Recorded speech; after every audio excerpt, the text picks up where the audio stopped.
గోపి ఉన్నారా? Yes, sir. Gopi, Metpally ఎట్లా ఎట్లా హ్యాండిల్ చేస్తున్నారు? అయితే కాంగ్రెస్ గానీ, మెట్పల్లిలో బీజేపీ గానీ, బీఆర్ఎస్ గానీ?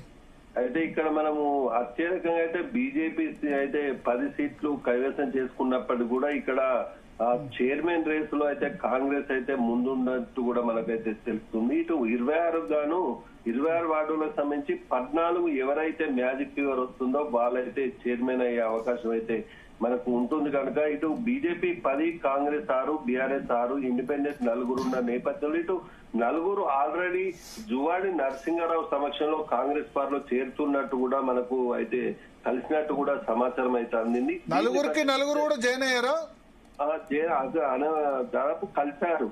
క్యాంప్ కూడా తరలి వెళ్ళినట్టు కూడా అయితే మనకు సమాచారం అయితే అందింది. ఇటు మొత్తం 10 ప్లస్ ఇండిపెండెంట్ లో మద్దతుతోటి కాంగ్రెస్ కూడా 10కి చేరింది. అయితే మరో 4 అయితే ఖచ్చితంగా కావాల్సిన నేపథ్యంలో ఇటు బీజేపీ వైపు వాళ్ళు అయితే ఎట్టి పరిస్థితుల్లో కాంగ్రెస్ అయితే మద్దతు తెలిపే పరిస్థితి అయితే లేదు అక్కడ.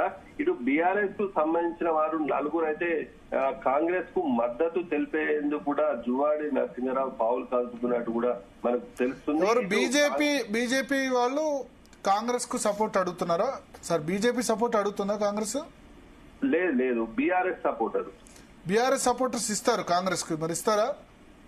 ఇచ్చే అవకాశం ఉంది. ఇటు స్థానిక ఎమ్మెల్యే ఏదైతే బీఆర్ఎస్ ఎమ్మెల్యే సంజయ్ ఉన్నారో అతను కూడా మేము ఏం చెప్పలేకపోతున్నామని చెప్పేసి కూడా తాము ఎలా పీఠం అయితే మాకు దక్కదు అన్నట్టు స్పష్టం చేశారు. కానీ ఎవరికి మద్దతు తెలుస్తామన్నది కూడా స్పష్టత ఇవ్వలేదు. కానీ ఇటు అంతర్గతంగానైతే ఈ బీఆర్ఎస్ కు సంబంధించిన ఏదైతే వార్డు కౌన్సిలర్లు ఉన్నారో వారు కాంగ్రెస్ కు తెలిపే అవకాశం ఉన్నట్టు కూడా మనకు సమాచారం అయితే అందింది.